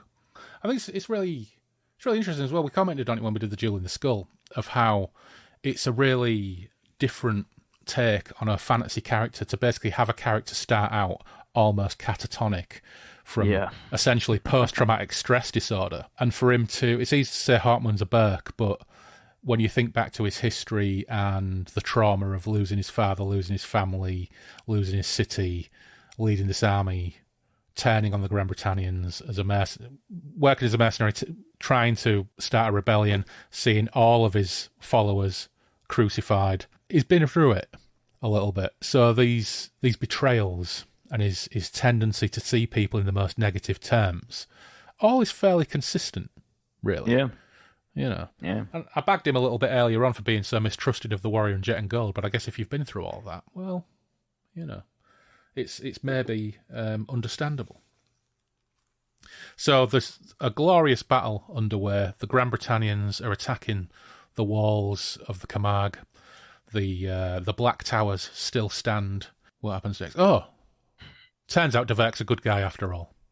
Aha. Yes. A double cross. A double cross, because they're super unhappy, but actually Derek comes by the caravan and makes a little aside, and Meliodas is still gloating. He says, Count Brass is dead, and now dies the Camargue. Forward! Let them see the carnage. The wagon began to move again, bumping down the hill road to its plain, its prisoners propped in it with stricken faces and miserable eyes. Derek continued to ride beside the wagon, coughing ostentatiously. The Baron's medicine's not bad, he said at length. It should cure the ills of all his men. And with that enigmatic pronouncement he urged his horse into a gallop to reach the head of the column and ride beside his master. Hawkmoon saw strange rays flash from the towers of the Camargue and strike into the gathered ranks that came against them, leaving scars of smoking ground where men had been. He saw the cavalry of the Camargue begin to move up to take its positions, a thin line of battered guardians riding their horned horses, flame lances on their shoulders. He saw ordinary townsfolk from the settlements, armed with swords and axes, coming in the wake of the cavalry, but he did not see Count Brass, he did not see von Villac, and he did not see the philosopher Beaugentle. The men of the Camargue marched leaderless to this last battle. He heard the faint sounds of their battle shouts, coming over the howls and roars of the attackers, the crack of cannon, and the shriek of flame lances, heard the clatter of armour and the creak of metal, smelled beast and man and weapon marching through the mud, and then he saw the black hordes pause as a wall of fire rose into the air before them, and scarlet flamingos flew over it, riders aiming flame lances at the clanking ornithopters. The battle goes on into the evening. Night falls, and the wolf guards who have been sitting around talking and laughing fall asleep and are snoring heavily, and this is where perhaps Derek's comment about the ills of the Grand Britannians being affected by the medicines comes into action, because up pops Hawkmoon. Oladan remarked on it. Not like the vigilante wolves to sleep so hard. They must be confident. Aye, but it does us no good. These damn chains are riveted so fast that we have no hope of escaping. What's this? The voice was Derek's. No longer optimistic, Hawkmoon. I find it hard to believe. Away with you, Derek. Back to lick the boots of your master. I had brought this, Derek said in a mock-aggrieved tone, to see if it would serve you. He displayed a bulky object in his hand. After all, it was my medicine that drugged the guards. What's that in your hand? A rarity I found on the battlefield. Some great commanders, I'd judge, for there are few of them to be found these days. It's a kind of flame lance, though small enough to be carried in one hand. I've heard of them. What use is it to me? I'm in chains, as you see. Aye, I noted that. If you'd take a risk, however, it might be that I could release you. Is this a new trap, Derek, that you and Meliodas have concocted between you? I'm hurt, Hawkmoon. Why would you think that? Because you betrayed us into Meliodas' hands. You must have prepared the trap well ahead when you spoke to those wolf warriors in that Carpathian village. You sent them to find their master and arranged to lead us to that camp where we could be most easily captured. Why, it sounds possible, though you could see it another way. The wolf warriors recognised me then and followed us, going later to warn their master. I heard the rumour at the camp that Meliodas had come to find you, decided to tell Meliodas I had led you into this trap so that one of us would be free at least. How does that sound? Glib. Well, yes, it does sound glib. Now, Hawkmoon, there is not much time. Shall I see if I can burn your chains without burning you, or would you rather keep your seats for fear of missing a development in the battle? Burn the damn chains. For at least my hands free, I'll have a chance to choke you if you lie. I love the relationship between Hawkmoon and Derek. It's absolutely brilliant. Yeah. So he's got a handheld flame lance, kind of like I suppose a laser pistol, really. Yeah. And he frees them, he gets them out, he gears them up with wolf masks and swords and gear. They all get on horses, and then they ride hell for leather for the defenders. And there's, again, another brilliant bit of Derek, and it says, the head of the steeds galloping up the hill road towards them heard confused shouts and an angry bellow that could only be Meliodas's. Quick, Derek hissed. We must ride for the Camargue. They kicked their horses into a wild gallop and began to career down the hill towards the main battlefield. Make way! Derek screamed. Make way! The force must move through! Reinforcements for the front! Men leapt aside for their horses as they thundered through the thick of the camp, cursing the four figures who rode so heedlessly. "Make way!" Dverk yelled. "A message for the Grand Commander." He found time to turn his head and call to Hawkmoon. "It bores me to sustain the same lie." He yelled again, "Make way! The potion for the plague struck!" Behind them, they heard other horses as Meliadus and his men came in pursuit. Ahead, they could now see that the fighting still continued, but not with the intensity it had earlier. "Make way!" bellowed Dverk. "Make way for Baron Meliadus!" And on they go, eventually realising they need to get the masks off so the defenders can see that it's Hawkmoon who's approaching the gate. This goes relatively well, but unfortunately, Meliadus is chasing them, shouting, "Stop! You'll perish by your own forces, fools!" Flame lances open up from both sides, and Dverk had his head down over his horse's neck, but Hawkmoon draws his sword and yells, "It's me, it's us, we're coming!" And the flame lances do not cease, they're getting closer and closer. Dverk straightened in his saddle. "Commagians, I bring you Hawkmoon who will..." And fire splashed him. He flung up his arms, cried out, and began to topple from his saddle. Hawkmoon hastily drew alongside, steadying the body. The armour was red hot, melted in places, but Dverk seemed not wholly dead. A faint laugh came from the blistered lips. "A piece of serious misjudgment, linking my fortune with yours, Hawkmoon." Just wonderful. Anyway, they realise that it's Hawkmoon and co, and they make it to the lines, and they get to Castle Brass. And it turns out, as they get there, Dverk, we know that Dverk now was a good guy, although you always get that sense that Dverk is maybe making calculations as he goes. An opportunist, yeah. Yeah, which is, I think, is part of the appeal. He is something of a scoundrel, even though he actually did command Grand Britannians, as Hawkmoon did, so they both got shady pasts. But you've got that little sense that that Dverk is something of a scoundrel and a charismatic chancer, which I think is what makes him such a fun character. But they get there. It turns out Count Brass is alive, but he's been in bed in a melancholic fug. Essentially, Count Brass, much like Hawkmoon himself, this towering hero of the tragic millennium, the idea that he'd lost his daughter and that he's about to lose the Camargue, essentially, is succumbed to depression. And even the greatest heroes can succumb to the deepest depression. So he's been lying in his bed, and has really been an injury of the mind, which has stopped him leading the battle.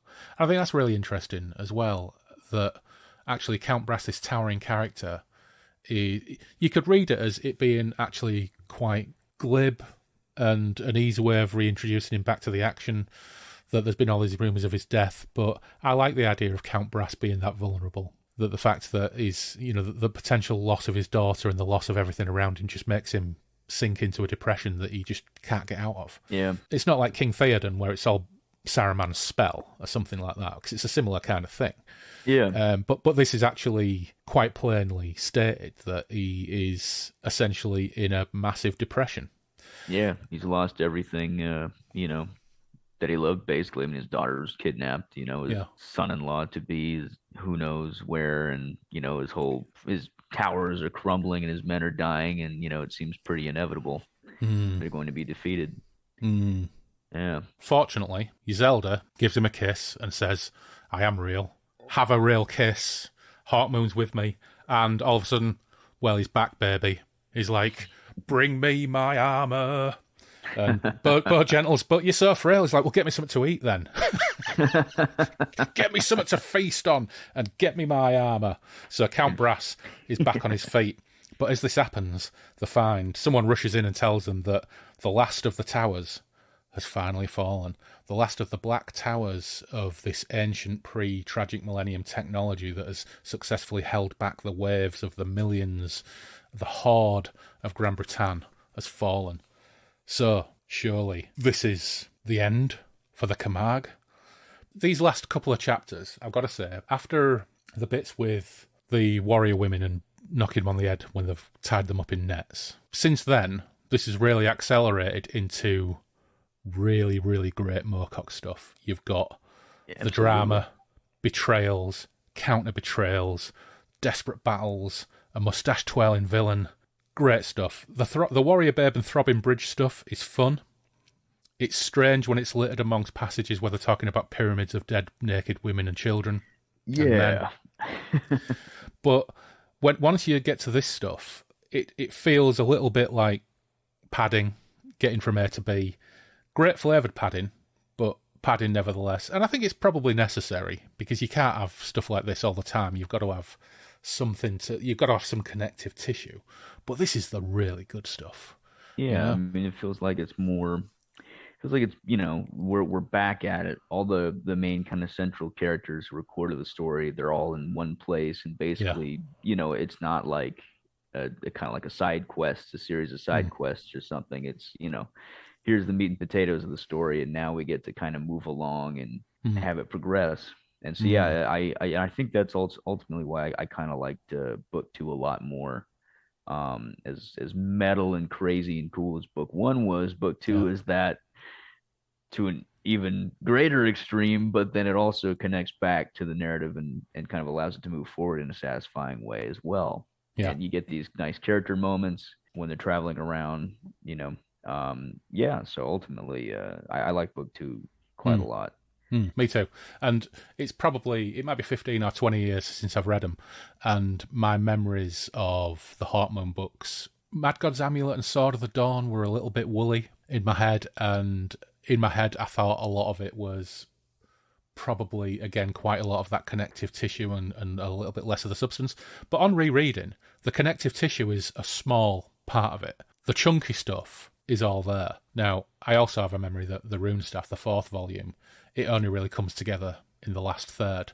So it'll be interesting to get through the next 2 books and reevaluate them. But anyway, the Camargue looks to be falling. They ride out to battle to rally the exhausted defenders. And there's a cinematic bit here on the first page of chapter 11. The chapter's called Return of the Warrior. I got goosebumps when I read it. And I love that. If I'm going to read a book and I'm going to get excited and I get goosebumps when I read a bit and think, this is really fucking cool. And it's cool stuff, but the way it's written is super cool. And it says, a cheer went up from the hard-pressed Camarguians as Count Brass and Hawkmoon appeared, and they held their ground, even drove the Grand Britannians back in places. Count Brass, with Hawkmoon and Oladan following, rode into the thick of his men. Once again the invincible man of metal. "Aside, lads," he called. "Aside, and let me get at the enemy!" Count Brass grabbed his own battered standard from a nearby rider, and with this balanced in the crook of his arm, his sword waving, he drove forward at the mass of beast masks ahead. Hawkmoon rode up beside him, and they made a menacing, almost supernatural pair, the one in his flaming armour of brass, and the other with a black jewel embedded in his forehead, their swords rising and falling on the heads of the tightly packed Grand Britannian infantry. And when another figure joined them, a stocky man with fur covering his face, and a flashing sabre striking here and there like lightning, there seemed a trio out of mythology, unnerving the beast warriors of Grand Britain, so that they fell back. Brilliant, it's cinematic, it's rousing. It's like the end of a spaghetti western, where the 3 protagonists come together on the street, and one steps out of one door on one side and one steps out of the other. It's like a massively heightened version of the end of Kelly's Heroes. You've got Clint Eastwood in the middle, and Telly Savalas comes out of one door, and Oddball comes out of the other, and they stand and face down the tiger tank, the 3 of them, with the spaghetti western music playing. All of these things tumble through my head with that thing. There's these 3 ultimate warriors kind of coming together to drive all before them, and it's absolutely brilliant. A rousing score with a big power chord and a filter sweep as this happens. Oh, yeah. Love it. Oh, yeah. Absolutely love it. But the battle does swing against them. They know that they're in trouble. There's a nice bit where it says, "The day wore on and the fighting continued without respite. Hawkmoon swayed in his saddle now, battle-weary and half-dazed with pain from a dozen minor cuts and a great many bruises. His horse was killed, but the weight of men surrounding him was so great that he sat it for half an hour before he realised it was dead." Just like this incredible press of flesh that holds your dead horse up because everything is so tight around you. So vivid. And then a couple of paragraphs later, he says, He murmured to himself, "If only we had a few hundred fresh troops, we might win the day. By the Rune Staff, we need aid." Suddenly, a strange electric sensation ran through his body, and he gasped, recognising what was happening to him, realising that he had unconsciously invoked the Rune Staff. The red amulet, which now glowed at his neck, spreading red light on the armour of his enemies, was now transmitting power into his body. He laughed and began to hew around him with his fantastic strength, cutting back the circle of warriors attacking him. His sword snapped, but he grabbed a lance from a horseman riding at him, dragged its owner from his saddle, and swinging the lance like a sword, jumped onto the horse and resumed the attack. Hawkmoon! Hawkmoon! He cried, using the old battle cry of his ancestors. Hi, Oladan, Count Brass! He gouged his way through the beast-masked warriors between himself and his friends. Count Brass's standard still swayed in its owner's hands. Drive them back! Hawkmoon yelled. Drive them back to our borders! And Hawkmoon was everywhere, a wailing bringer of death. He raced through the ranks of Gran Breton, and where he passed, there were only corpses. A great muttering went up from the enemy then, and they began to falter.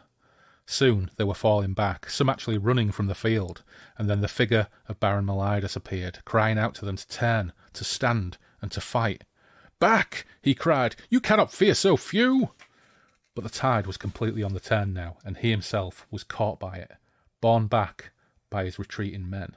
They fled in terror from the pale-faced knight whose sword fell everywhere, in whose skull a black jewel shone, and at whose throat hung an amulet of scarlet fire, whose fierce horse reared over their heads. They had heard, too, that he shouted the name of a dead man, that he himself was a dead man. Dorian Hawkmoon, who had fought against them at Colne, and had almost defeated them there, who had defied the King Emperor himself, who had nearly slain Baron Melidas, and had, in fact, defeated him more than once. Hawkmoon. It was the only name the Dark Empire feared. So now we know that Hawkmoon is not just a man. Hawkmoon is an idea in the minds of the Gran Britannians that's bigger than a man, and it's almost as powerful as the Red Amulet. The Red Amulet gave him the buff, but the actual fear of that iconic man who stood against Gran Breton and simply seems unkillable becomes a bigger idea than the ability to rend flesh, and he turns the tide, and the Gran Britannians fall back, and they push them back to the old walls where the towers were. But it's still a temporary reprieve, because the siege reaches Castle Brass. Ornithopters rain down fire. De Verck, however, has recovered his appetite for meat, and is laid in bed, still coughing ostentatiously, but recovering. But it's pressure. It's all stressful. So Hawkmoon and Yzelda have a shotgun wedding. Melidas offers parley, but Count Brass tells him to shove it. All looks lost. But who turns up? Well, it's the warrior in jet and gold, of course. He shows up with Hawkmoon's saddlebag and the crystal machine gifted to them by Rinal. Brackets, see Mad God's Amulet, Book 1. Warrior in jet and gold didn't betray him, of course. He just went off to figure out how to use it. Which I thought was really funny. It's like, well, where have you been? I said, well, I had to go figure out how to use this. So somewhere he got the PDF of the manual for Rhinal's machine, so he could actually figure out how to use it. But he's figured out how to use it now, and it's good to go, and he can use it. In poor Melidas's moment of triumph, while he's just bearing down on the walls, and they've breached one of the walls of Castle Brass, the castle shimmers and then disappears.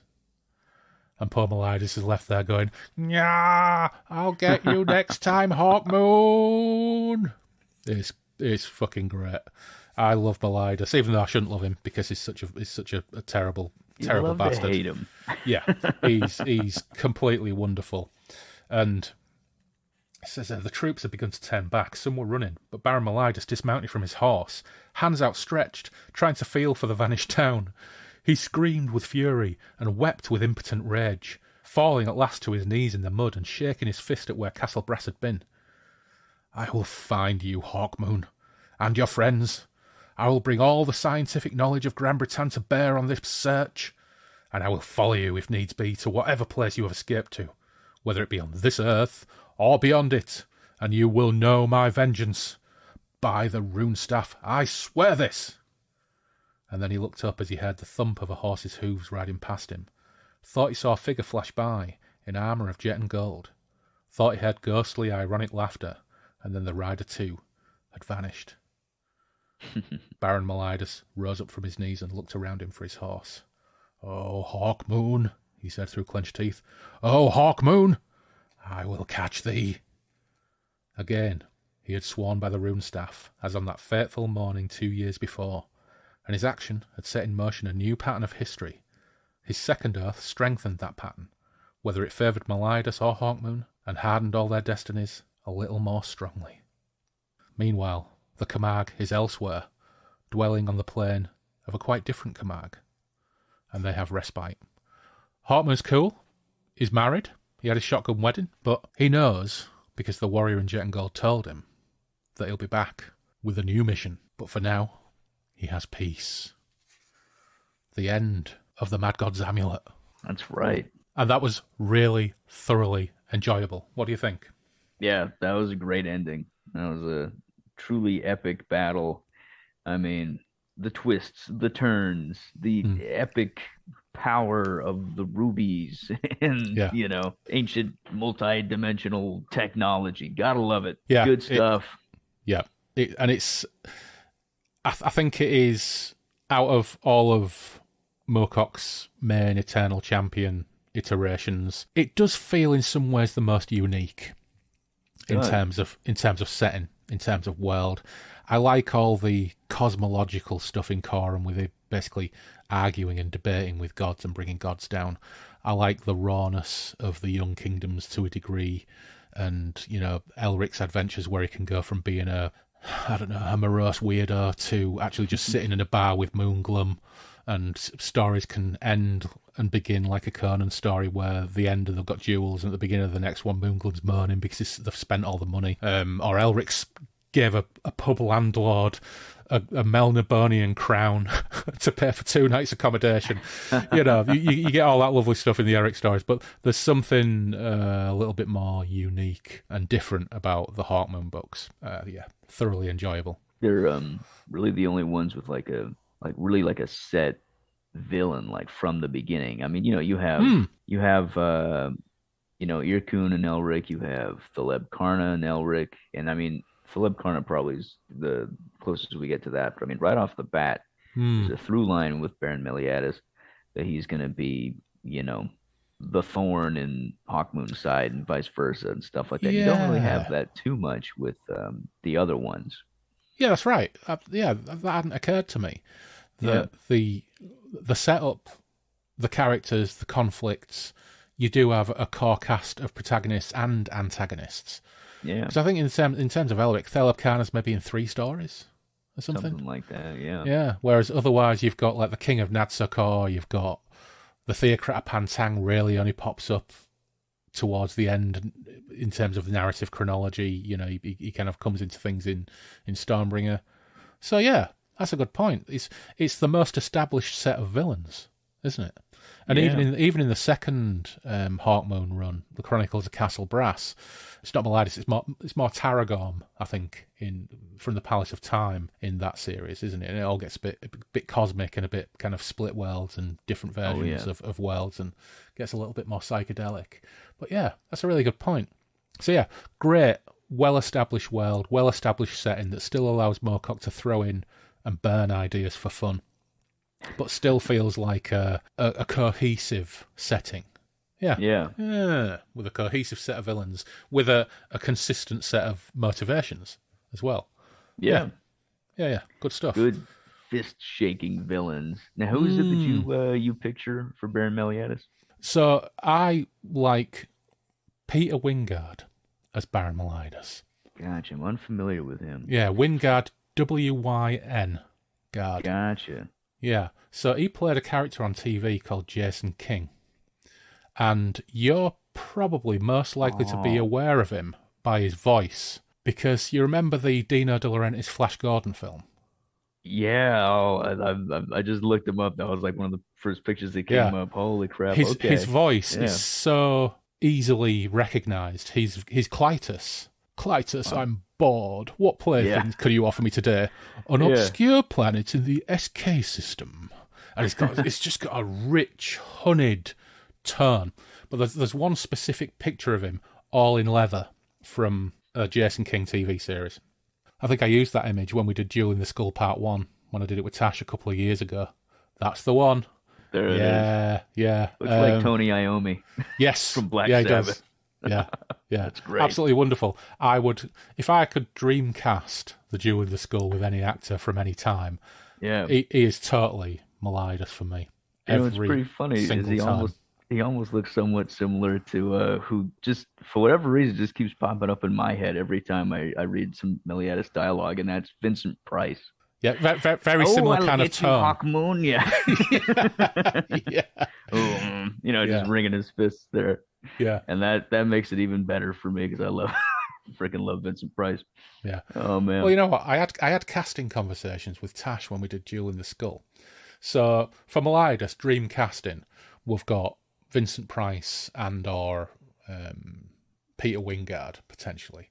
What about Hawkmoon? I don't know. How do you cast as Hawkmoon? Because he's a pretty bland character. I mean, that's kind of the easy thing, right? I mean, you could get in, you could get like a Chris Hemsworth or something like that, somebody big and blonde. I mean, ideally it'd be somebody who could do a German accent. Something like that. I quite like Till Schweiger, who was in. He might be a little bit old now. But if you could get Till Schweiger when he was about 30, or Thomas Kretschmann, who Thomas Kretschmann probably best known for, he's a German actor, but he was in Schindler's List, but just about every German actor was in Schindler's List. But he played the captain of the ship in the Peter Jackson King Kong movie. Really traditionally handsome guy, but also a really great actor. So Thomas Kretschmann, I think, would have made a good Hawkmoon at the right age. I think Till Schweiger would have made a really good Hawkmoon. He's probably best known for being the German member of the Inglourious Bastards, the Tarantino movie. Gotcha. Okay. Yeah, I think. I'm trying to think back. It's been a while. You know what? Just cast a German actor, I reckon, for Hawkmoon. That'd be good. Yeah. I bet if this were adapted in the 80s, it totally just would have been Arnold Schwarzenegger, and what a crazy movie that would be. Yeah. Well, it's a shame Dolph Lundgren or something. Because I'm thinking 50-year-old Schwarzenegger as Count Brass. Honestly, that would be great. I've kind of pictured him like that too. Yeah. That's actually kind of an interesting idea too, because you never really get exactly where Count Brass is from. So like I'm trying to picture, okay, like what accent does he have? Yeah. So like, would it make sense that he would have like an English accent, or that most of these characters would have an English accent? Probably not, because that's the Dark Empire, right? Yeah. So unless they're from there, it could be argued that they'd have to be from somewhere else or something. So, I've kind of pictured him almost like Sean Connery or Arnold Schwarzenegger, just kind of vacillating sort of between those two. Because, I feel, Arnold would be kind of perfect, but then he'd also be German, and I feel like Hawkman would be like, oh, hey, me too. Yeah, I don't know. I think there's also keeping the Flash Gordon connection. I think another potential Melidus could have been Timothy Dalton. Prince Baron. Actually, that'd be a great choice. Yeah, because if you've seen him playing the villain in the second, not the zombie one, not Shaun of the Dead. What was the police one? Hot Fuzz. Hot Fuzz, and he's the evil manager of the supermarket. He's great. Yeah. He can totally be super menacing, but he's probably a perfect choice. Yeah. I mean, a little younger, I guess. But, because he's got that menace. He could be suave, charming. He's a good-looking dude. Yeah, absolutely. Wears the mustache really well. Yeah. So that... He was very good in The Rocketeer, as the villain in The Rocketeer with a nice tash as well, wasn't he? Oh, my God. I had that on VHS. I used to watch that all the time as a kid. It's been a long time since I've seen that. But, he was a great villain in that. I hated him as a kid. Yeah. Rocketeer is still pretty good. It was like during the last heyday of really great pre-CGI special effects. I really like the Rocketeer. Another Flash Gordon connection potentially, and I think it's a shame he's not taller, because I've met him and he's not actually very tall. He seems bigger on screen. Brian Blessed, who plays Voltan in Flash Gordon, he would make a great Count Brass. Hawkman, dive! Yeah. What? Yeah. Lots of that. Dive! That great sort of bellowing voice. Yeah. Yeah, he'd be great too. Loz's favourite for Count Brass is the tall, red-headed, bearded guy from Game of Thrones, who was one of the wildlings, who became the main wildling mate of Jon Snow. Christopher Hivju. Yes. Yeah. I think he'd be a good Count Brass. Actor. Yeah. But you'd need a lot of tall actors around him to stop him from towering over everybody. Or is that the point with Count Brass? Should he be absolutely enormous? Yeah, probably. He's kind of a larger-than-life figure, right? Yeah. Now, De Werk. Oh, man. He's got to be somebody who can do action, but also can be sardonic, funny, Damn, that's kind of tricky. I think it'd be the hardest one to cast. Yeah, I feel like you'd have to have more like a character actor kind of face too. You know what I mean? You couldn't just be like, just like a classically handsome guy. I feel like you'd have to have, I don't know, some kind of like more distinguished features. I don't think he's described it, but I also kind of picture him having a mustache. Yeah, I'm thinking like probably a goatee. Yeah, something like that. Perhaps a little mustache and a little goatee just down here. Wax up there. Yeah. Impeccably coiffured. Of course. Yeah. Somebody who can be really like kind of like effeminate and just the air is not good for me. Yeah. Obviously do a good French accent, much better than myself. Yeah. Well, once again, maybe we just need a French actor to play that role. Yeah. Somebody out there who listens to this, throw us some casting names for anybody, but particularly Dverk. Yeah. Oh, you know who would actually be pretty good? I'm blanking on his name, but he's been in like a bunch of stuff. He was in the that adaptation of Mobius's Blueberry. Vincent Cassel. God. That's the one. Yeah. Oh, I can see him being good. Yeah, because he's got that kind of distinguishing face, and he can be pretty kind of sly too. So yeah, and he doesn't often get to play sardonic. No, either. But I think he could do it. I think he could definitely do the action too. Yeah. Great actor. I think he could do it. I think he's at a stage in his career now where he's like probably, knocking on 50 or whatever. And he brings a massive amount of gravitas to anything he's in. Anything at all. I used to love him. The first time I saw him was in La Haine, which I think was one of his earliest screen roles. But I just think he's absolutely brilliant in everything he's in. There's a 3-part French movie called Mesrin about a French criminal, which is well worth tracking down. It's absolutely great in that. We watched something with him recently where it's set in kind of revolutionary period France. And what was that called? I can't remember. But yeah, great actor. And I watched a film not so long ago called Underwater, which I think bombed. I think it was a movie that was done by Fox, then Disney bought them and it kind of got buried. Kristen Stewart was in it. And it's like a science fiction film set at the bottom of the ocean. Yeah, actually, that was cool. Yeah, like Cthulhu comes out at the end, basically. Yeah. I really liked that movie. That was a cool movie. And it's just a great example of stick him in something, and he instantly elevates it. Good.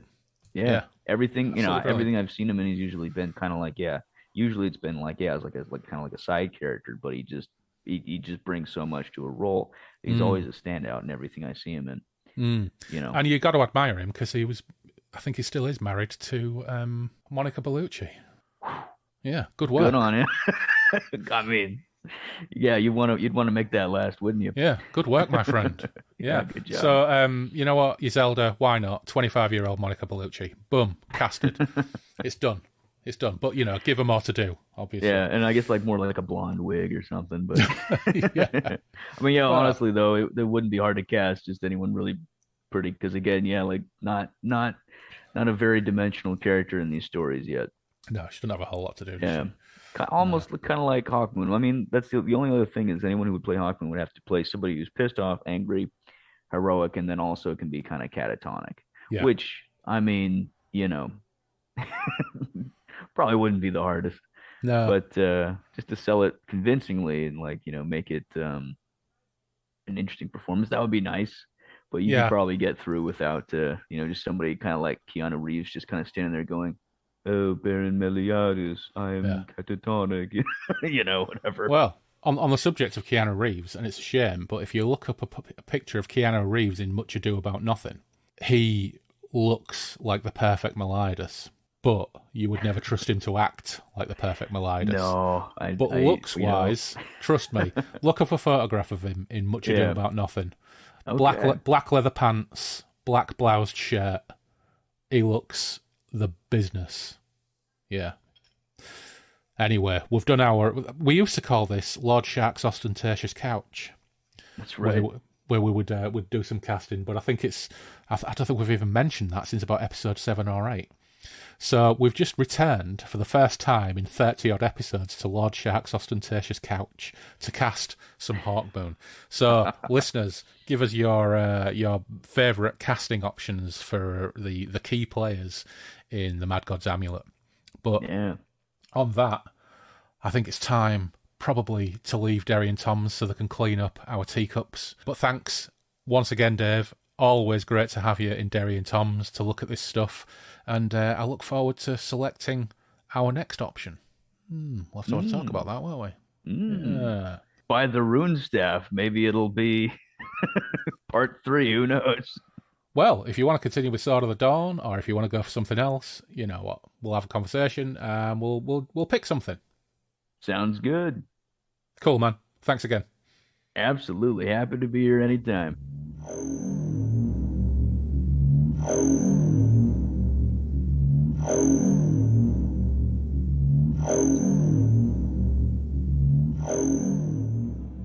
Massive thanks to Dave for joining me once again in Derry and Toms.